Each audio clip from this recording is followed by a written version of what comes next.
एक बार एक अमीर व्यापारी एक बौद्ध भिक्षु के पास आता है और उन बौद्ध भिक्षु से कहता है, भंते, पिछले कुछ समय से मैंने अनुभव किया है कि मेरे अंदर चिंता, क्रोध, लालच और घमंड जैसे मानवीय कुविचार बढ़ते जा रहे हैं। इस चिंता, क्रोध, लालच और घमंड की वजह से मैं अपने व्यापार में भी लगातार असफल होते जा रहा हूँ और मेरे जो प्रतिद्वंदी हैं लगातार मेरे से आगे निकल रहे हैं और ये बात मुझे और भी ज्यादा गहरी चिंता की ओर घसीटे जा रही है। मैंने हर तरह से प्रयास किया लेकिन मैं चिंता, क्रोध, घमंड और लालच करने की अपनी आदत को नहीं छोड़ पा रहा हूँ। कृपा करके मुझे कोई ऐसा समाधान बताएं जिससे मैं अपनी इन बुरी आदतों से हमेशा के लिए छुटकारा पा सकूं। बौद्ध भिक्षु ने उस अमीर व्यापारी की बात पूरे ध्यान से सुनी और फिर उस अमीर व्यक्ति से कहा, इससे पहले कि मैं तुम्हें तुम्हारी समस्या का समाधान बताऊं, मैं तुम्हें एक कहानी सुनाना चाहता हूँ। बड़े ध्यान से सुनना। एक सम्राट के पास 4 घोड़े थे। वो चारों घोड़े कदकाठी से बहुत मजबूत और देखने में बहुत ही सुंदर थे, इसीलिए सम्राट उन चारों घोड़ों से बहुत ज्यादा प्रेम करता था। लेकिन उस सम्राट की समस्या ये थी कि वो चारों ही घोड़े बहुत ही ज्यादा उद्दंड थे। वो किसी भी प्रकार से घुड़सवारी के लिए प्रशिक्षित नहीं थे। सम्राट उन घोड़ों को प्रशिक्षित करवाना चाहता था ताकि उन घोड़ों की सुंदरता में 4 चांद लग जाएं। लेकिन सम्राट अब तक असफल रहा था क्योंकि जो भी प्रशिक्षक उनकी पीठ पर बैठता वो घोड़े उसे पीठ से गिराकर अपने पैरों से उसे बुरी तरह से घायल कर देते। और क्योंकि वो सम्राट के बहुत ज्यादा प्रिय घोड़े थे, इसलिए सम्राट का सख्त आदेश था कि कोई भी प्रशिक्षक उन घोड़ों को मार पीट कर प्रशिक्षित नहीं करेगा, उन्हें बिना मारे ही प्रशिक्षित करना होगा। इसीलिए अब तक जितने भी सम्राट ने प्रशिक्षक बुलाए थे वो सभी असफल रहे थे। अब सम्राट ने अपने पूरे राज्य में ये घोषणा करवा दी कि जो भी व्यक्ति इन घोड़ों को बिना मारे पीटे इन्हें पूरी तरीके से घुड़सवारी के लिए प्रशिक्षित कर देगा, उसे 10 लाख सोने के सिक्के दिए जाएंगे। घोषणा के कुछ ही दिनों बाद सम्राट के दरबार में एक युवक किसान आता है और सम्राट से कहता है, मैं आपके इन चारों घोड़ों को बिना कोई शारीरिक नुकसान पहुंचाए पूरी तरह से प्रशिक्षित कर सकता हूं, लेकिन इसके लिए मेरी कुछ शर्तें हैं। सम्राट ने कहा, क्या शर्तें हैं तुम्हारी? किसान ने कहा, मुझे इन घोड़ों को प्रशिक्षित करने के लिए 1 वर्ष का समय चाहिए और साथ ही इन घोड़ों की देखरेख व खिलाने पिलाने की सारी जिम्मेदारी मुझे दे दी जाए और मेरे रहने की व्यवस्था भी इन घोड़ों के साथ ही कर दी जाए। सम्राट ने कहा, ठीक है, तुम्हारी सारी शर्तें पूरी होंगी। तुम कल से ही इन चारों घोड़ों को प्रशिक्षित कर सकते हो। अगले दिन सुबह होते ही वह किसान उन चारों घोड़ों को एक बड़े से बाड़े में ले जाकर खुला छोड़ देता है और खुद बाड़े के चारों तरफ दौड़ना शुरू कर देता है। थोड़ी देर तक दौड़ भाग करने के बाद वह उन घोड़ों को अपने हाथों से चारा खिलाता है, पानी पिलाता है और खुद भी भोजन करके उसी बाड़े में लेट जाता है। घोड़े अब भी उसी बाड़े के अंदर खुले घूम रहे थे। कोई भी घोड़ा रस्सी से बंधा हुआ नहीं था। जैसे ही शाम होती है वह व्यक्ति उठता है और फिर बाड़े के चारों तरफ भागना शुरू कर देता है। वह जब दौड़ता था तो घोड़े भी उससे डरकर इधर उधर भागते थे।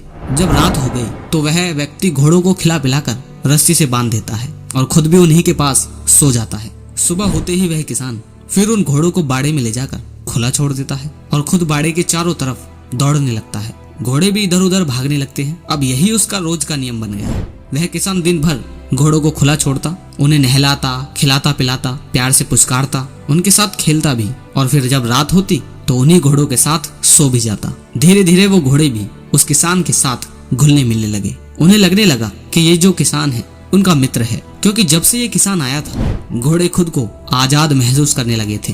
अब वे चारों घोड़े किसान को पसंद भी करने लगे थे। ऐसे ही करते करते लगभग 6 महीने का समय बीत गया। एक दिन सम्राट घोड़ों का प्रशिक्षण देखने आए। उन्होंने देखा कि किसान बाड़े में आगे आगे दौड़ रहा है और वो चारों घोड़े उसके पीछे पीछे दौड़ रहे हैं। सम्राट को उस किसान का प्रशिक्षण पसंद आया और वह सम्राट वहां से चले गए। जब 1 वर्ष का समय पूरा हो गया तो सम्राट के पास संदेशा भेजा गया कि घोड़े पूरी तरीके से प्रशिक्षित हो चुके हैं। सम्राट बड़े ही उत्साह के साथ उन घोड़ों को देखने आए। सम्राट के आते ही किसान ने एक एक कर सभी घोड़ों के ऊपर बैठकर उनकी लगाम पकड़कर सवारी करके सम्राट को दिखाई। सभी घोड़े बिना किसी उद्दंडता के पूरे ही अनुशासन के साथ किसान को अपने पीठ पर बैठाकर तेज गति से भाग रहे थे। यह देखकर सम्राट के आश्चर्य का ठिकाना न रहा। उसने किसान से पूछा, ये चमत्कार कैसे किया तुमने? किसान ने कहा, पहले मैं इनको आजादी देकर इनके साथ रहकर इनका दोस्त बन गया।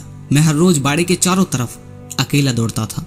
मुझे दौड़ता देखकर ये भी मेरे पीछे पीछे दौड़ने लगे। फिर मैं इनकी पीठ पर काठी रखने लगा। शुरू में तो ये काठी को गिरा देते थे, लेकिन धीरे धीरे ये काठी को पीठ पर रखकर दौड़ने लगे। फिर मैंने इनकी पीठ पर बैठना शुरू कर दिया। जब ये खड़े रहते थे, सिर्फ कुछ देर के लिए बैठता था और फिर उतर जाता था। जब ये घोड़े मुझे अपनी पीठ पर बैठाने के आदी हो गए तो मैंने इनकी पीठ पर बैठकर इन्हें दौड़ाना शुरू कर दिया और धीरे धीरे ये इनकी आदत बन गई और अब नतीजा आपके सामने है। यह सब सुनकर सम्राट बहुत प्रसन्न हुआ। उसने उस किसान को 10 लाख सोने के सिक्के तो दिए ही, लेकिन साथ ही उन घोड़ों की देखभाल के लिए उसे अपने यहाँ नौकरी पर भी रख लिया। अब कहानी खत्म करने के बाद बौद्ध भिक्षु ने उस अमीर व्यापारी से कहा, इंसान के अंदर भी ये 4 प्रकार के उद्दंड घोड़े पाए जाते हैं, जिनका नाम है चिंता, क्रोध, घमंड और लालच। और इस कहानी में जो प्रशिक्षक है वो है हमारी बुद्धि, यानी हम खुद। तुम्हें अपनी बुद्धि के प्रयोग से अपने मन के इन 4 उद्दंड घोड़ों को लगातार प्रशिक्षित करते रहना चाहिए ताकि ये तुम्हारे काबू में रह सकें।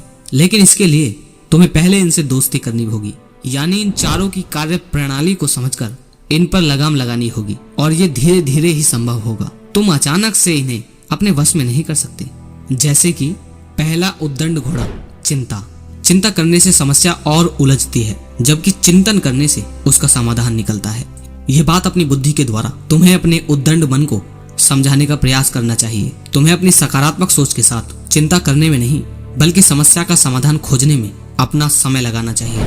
दूसरा उद्दंड घोड़ा क्रोध। क्रोध करने से किसी दूसरे का नुकसान हो या ना हो, लेकिन खुद का नुकसान जरूर होता है। पर कुछ जगहों पर क्रोध करना भी जरूरी होता है। सही क्रोध, जैसे जब कोई बेवजह ही हमें नुकसान पहुंचा रहा हो या फिर किसी कमजोर या बेसहारा को बेमतलब ही डरा धमका रहा हो या मार रहा हो। लेकिन कब, कहाँ और कितना क्रोध करना है, कब करना है, कब इसे नियंत्रित रखना है और कैसे नियंत्रित रखना है, यही सारी बातें अपनी बुद्धि से धीरे धीरे इस क्रोध नामक बेलगाम घोड़े को सिखानी चाहिए। तीसरी चीज घमंड। घमंड और आत्मविश्वास के बीच एक बहुत ही पतली सी लकीर होती है। इसे सिर्फ मैं ही कर सकता हूँ, ये घमंड है। इसे मैं भी कर सकता हूँ, ये आत्मविश्वास है।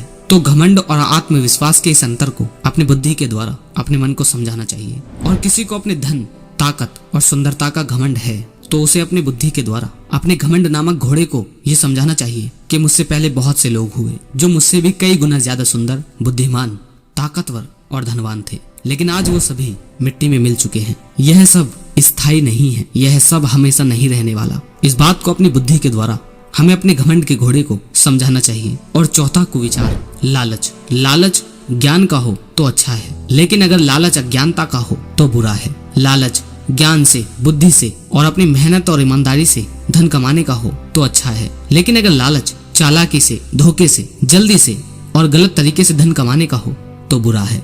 यही फर्क अपने इस चौथे घोड़े को यानी लालच को अपनी बुद्धि के द्वारा समझाना चाहिए।